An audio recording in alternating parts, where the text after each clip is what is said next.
Welcome to the Deep Dive. We take your sources, dig in, and we'll try to find those stories you thought you knew but maybe didn't. That's the goal. And today, we're looking at someone huge. Alexander Graham Bell. You hear the name, you think telephone, right? Like instant connection. Absolutely. It's iconic. But what if that whole invention, the thing that changed the world, was almost, well, a side project for him? It's fascinating, isn't it? He kind of struggled with its success. Yeah, and his real passion, this intense, lifelong mission, it was somewhere else entirely. And, frankly, pretty controversial. It really was. The man synonymous with connecting the world through sound poured his energy into trying to, well, overcome deafness. That's what we want to unpack today. Exactly. We're diving into Bell's really complex, sometimes contradictory life, his relationship with the phone, yes, but also his personal life, and this fervent, sometimes honestly damaging mission around deafness. We'll look at how his own family, his experiences with deafness really shaped him. And where the telephone actually came from, it's not what you might think. Plus the legacy of his work in deaf education, which is complicated. Surprising friends, big rivalries, lots of emotion under the surface. Our mission, really, is to get the full picture of this man.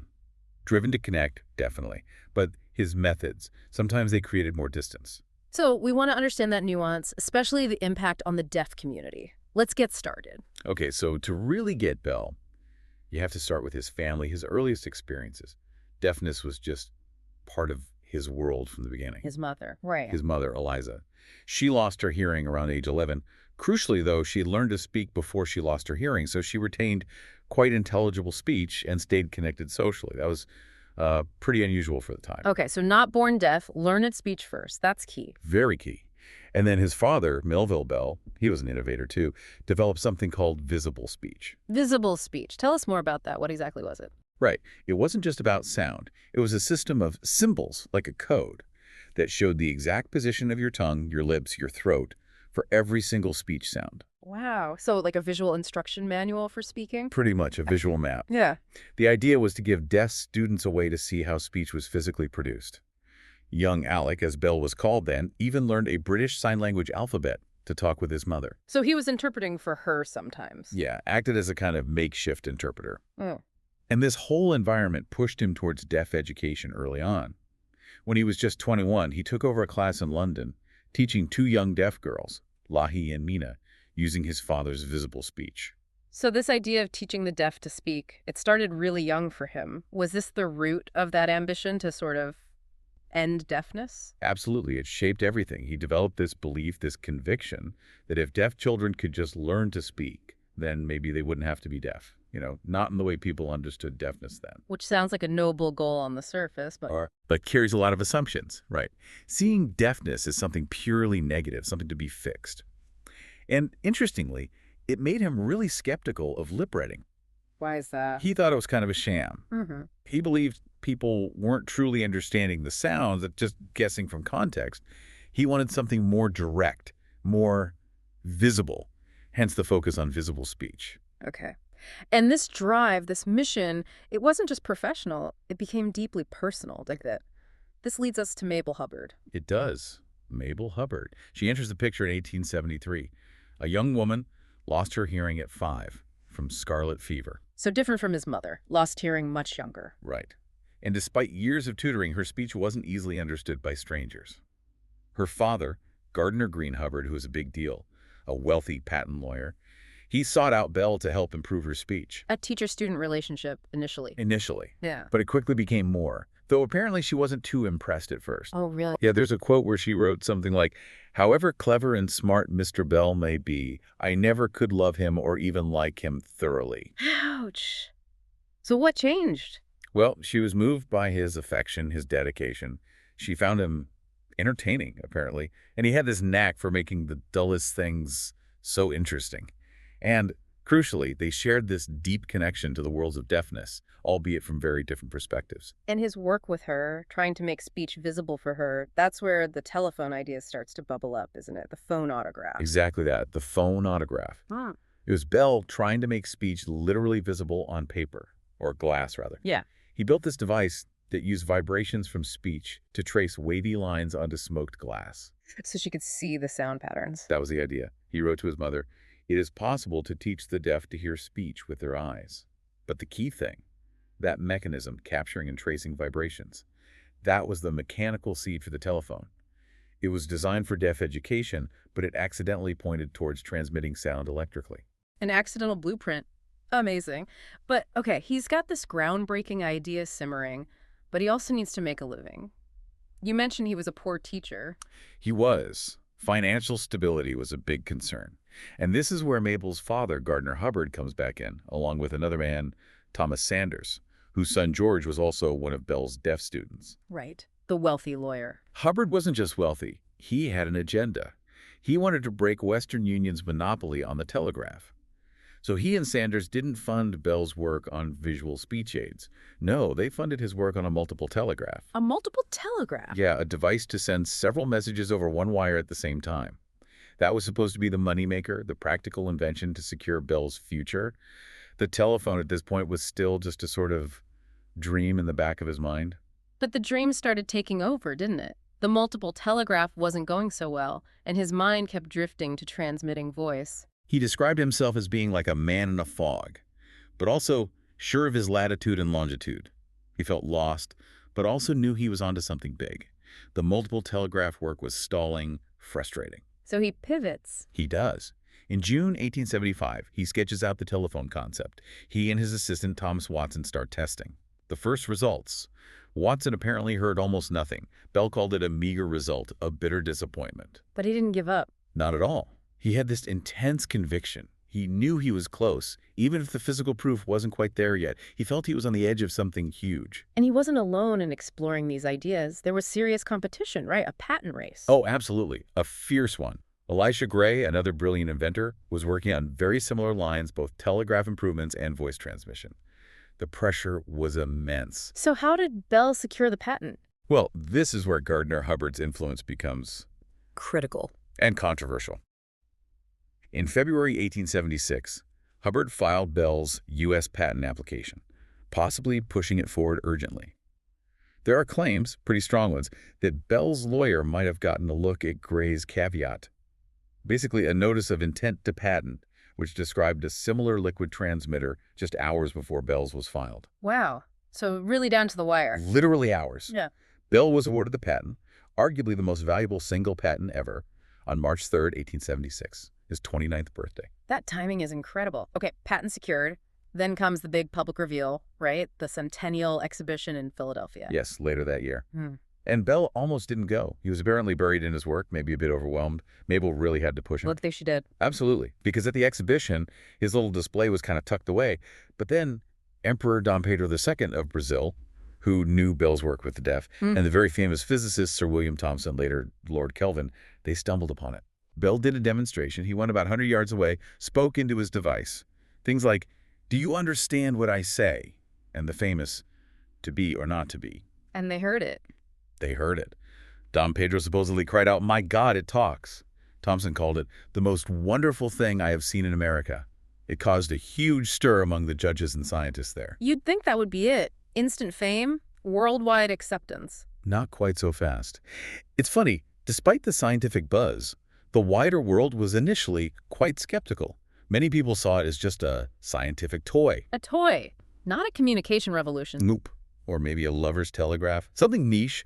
For serious business, Morse code was efficient, established. Why bother with this newfangled voice thing? Even Bell himself, it seems, didn't fully grasp the sheer commercial scale of it yet. For him, it was still largely about funding his main passion. Which was still deaf education. Still deaf education. Amazing, isn't it? It really is. So the invention starts taking off, but his personal life is also shifting. He marries Mabel in July 1877. Yes, just days after the Bell Telephone Company was officially incorporated. And his wedding gift to her, the majority of his shares, about a third of the whole company. That's significant, a real partnership. It certainly showed his regard for her, and maybe her father's role too. And there was an interesting moment at their wedding reception. Chief Johnson of the local Mohawk tribe was there, helped lay the last bit of telephone wire for a demonstration, and then spoke Mohawk into it. That's unexpected. Mabel noted it, how diverse Bell's circle was compared to her Cambridge background. It shows Bell moved in some interesting, maybe less conventional social spheres. But even with the company forming, the phone exploding, he goes back to deaf education. He does. His heart was still there. He actually refused to keep formally teaching. Mabel said she was his wife now, his equal, not his student.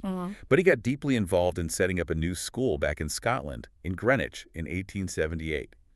An oralist school, Oralist, meaning speech and lip reading only. exclusively. His vision, he said, was a revolution to uplift the deaf. He strongly believed that sign language and a separate deaf community held people back, perpetuated what he saw as their defects. Speech was the key to integration, to normalcy, in his view. This strong oralist stance, it really came to a head at the Milan Conference in 1880, didn't it? Oh, Milan was huge and hugely controversial. Basically, the oralist educators dominated the conference. Resolutions were passed that effectively banned sign language from schools in many parts of Europe and the U.S. Banned it. Effectively, yes.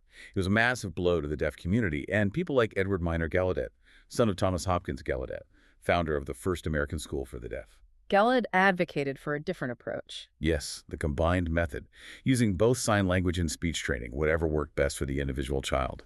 He was furious about Milan, felt it's completely biased. The whole date boiled down to is forcing speech worth potentially sacrificing a child's overall education, which could often be delivered much more effectively through sign. A fundamental disagreement about what education even meant for deaf children. Precisely. Were you educating the mind or just training the mouth? Amidst all this, Bell's mind was still darting elsewhere, too. The Garfield incident in 1881. He jumped in to try and invent a metal detector. Yeah, when President Garfield was shot, Bell dropped everything to try and build a device to find the bullet. It showed his inventive drive, his desire to apply science to urgent problems. Did it work? The detector itself sort of worked in tests, but sadly, not on Garfield. Turned out the metal bed springs in the mattress interfered with the device, something they didn't account for. A tragic outcome. And personally, things were difficult for him, too, around this time. He experienced significant loss. Very much so. He and Mabel lost 2 infant sons, Edward and another baby born prematurely. It hit him incredibly hard. He apparently felt responsible, blaming his own ignorance and selfishness. That kind of grief must have had a profound impact. Undoubtedly. That kind of personal tragedy can shape your worldview, perhaps intensify certain beliefs or drives, and it's around this time we see his thinking take a darker, more troubling turn. This is where the deaf variety paper comes in. Yes.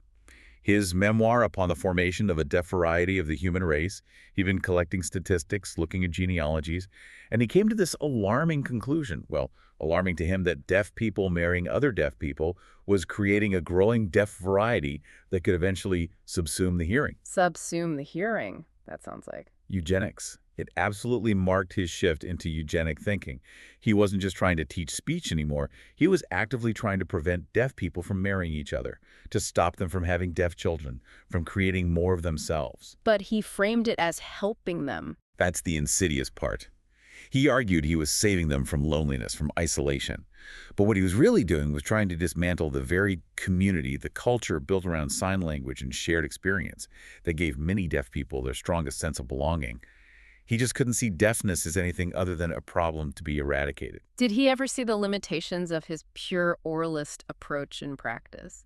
Did his own school give him pause? There was a moment. His integrated school, the one with both deaf and hearing kids, it closed in 1885. The results just weren't good. Oh, so? The deaf students were apparently just copying texts, not really understanding or engaging. They lacked general knowledge compared to their hearing peers. Bell himself admitted, privately at least, that forcing oralism on everyone irreversibly harmed its deaf students because it focused so much on articulation that it neglected their actual education, their minds. He even used the word shipwrecked to describe his feelings about it. Shipwrecked. That's powerful. Did that change his public stance? Tragically, not really. That personal sense of failure didn't translate into a major shift in his advocacy. And then he encountered someone who seemed to prove his methods could work miracles. Helen Keller. Helen Keller. He met her in 1887, saw her potential, and connected her family with the Perkins Institution, which led to Anne Sullivan. Keller's later success in learning to speak became, for Bell, the ultimate validation of oralism. He used her story. Absolutely. She became a kind of promotion's dream. He argued, if Helen, both blind and deaf, could learn to speak, then surely any deaf child could. It was a powerful narrative, but it ignored the unique circumstances and the struggles of many others. Did everyone buy into that? Even Mabel, his wife, had reservations. There's a record of her expressing unease, wondering if they were working Helen for all she is worth for our benefit and not hers. That's quite telling, acknowledging the potential exploitation even then. It shows the ethical complexities weren't entirely lost on those closest to him. Meanwhile, the telephone itself was causing endless headaches in court. Oh, the legal battles were brutal. Years and years spent fighting off challenges. Western Union, Elisha Gray, Edison, Dolbear. So many inventors claimed priority or infringement. What did Bell think of all that? He found it exhausting, soul-destroying. He felt the lawyers just hacked it to pieces, took the heart out of his invention through endless litigation. The main patent infringement cases were eventually decided in his favor by the Supreme Court in 1888, but another huge case alleging fraud in the patent office dragged on until 1896. It consumed so much of his time and energy. But he still found time for other pursuits. His curiosity didn't wane. Not at all. He was endlessly curious. He got into sheep breeding, believe it or not, trying to breed sheep with more nipples, exploring genetics. Sheep breeding, okay. Yeah, it ties into that interest in heredity, which connects back, maybe uncomfortably, to his eugenic ideas. He was also passionate about flight, spent years experimenting with kites, huge tetrahedral structures, dreaming of manned flight. And National Geographic. He had a hand in that, too. A major hand. He became president of the National Geographic Society in 1897, when it was still a small technical group. He, along with his son-in-law Gilbert Grosvenor, transformed it into the popular magazine we know today, full of photographs and accessible stories about the world. Another way of connecting people, making things visible. Exactly. A different kind of communication, but the same underlying drive, perhaps. And Mabel, through all this, she remained his rock, his connection to the world. How did she reflect on her own life, being this symbol of oralism? It's incredibly poignant. For decades, she was held up as this success story. But late in life, in 1921, she wrote very candidly about the lifelong struggle. What did she say? She admitted, "There's one thing I've always put aside, the fact that I am not quite as other people." Acknowledging the deep personal cost of trying to fit into a hearing world, the desire to ignore her deafness that had shaped her whole life. And she flat out said she was Bell's chief link between myself and the world. Her role was essential. While Bell was promoting oralism and his, frankly, eugenic ideas, the deaf community wasn't just passively accepting it, were they? No way. There was growing, organized resistance. People were galvanized, especially by his deaf variety paper. They started speaking out, arguing passionately for their right to marry who they chose, for their community, and especially for the value of American Sign Language. They were defending their culture. Absolutely. Leaders like George Veditz, who made that famous film in 1913 explicitly to preserve ASL, arguing it was beautiful and essential. Edward Minor Gallaudet continued to champion the combined method. They asserted their identity, rejected the idea that they were defective or that their marriages were a problem. It's a powerful pushback. And Bell's life, full of these massive contradictions, ends with a moment that seems to capture it all. His death in 1922. It's a striking final scene.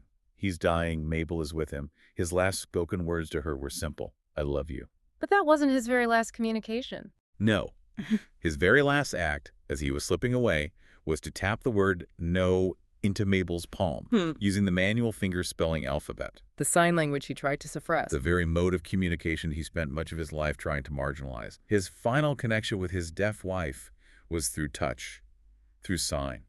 It's just a profound encapsulation of the paradoxes that defined him. It really is, Alexander Graham Bell. Yeah. His story is just such a powerful reminder, isn't it? How good intentions, genuinely held beliefs about helping can go so wrong. When they are paired with deep listening, yeah. He wanted to liberate the deaf, connect them. But in trying to force his definition of connection, his vision of normalcy, he ended up alienating so many from their own culture, their own community. It makes you think about that line between saving and recognizing, between fixing and just loving. It absolutely does. And it leaves us with a big question, I think. What can we learn from Bell's legacy? About empathy, about really seeing things from another perspective. Especially when it comes to defining help. How dangerous is it when one group decides what's best for another without truly hearing them? His vision of normalcy just fundamentally clashed with the deaf community's own sense of identity, their rich culture. A culture that didn't need fixing. It needed respecting. It's a challenge for us today, isn't it? To make sure our efforts to help start with genuine understanding and respect for the people we aim to serve, truly listening.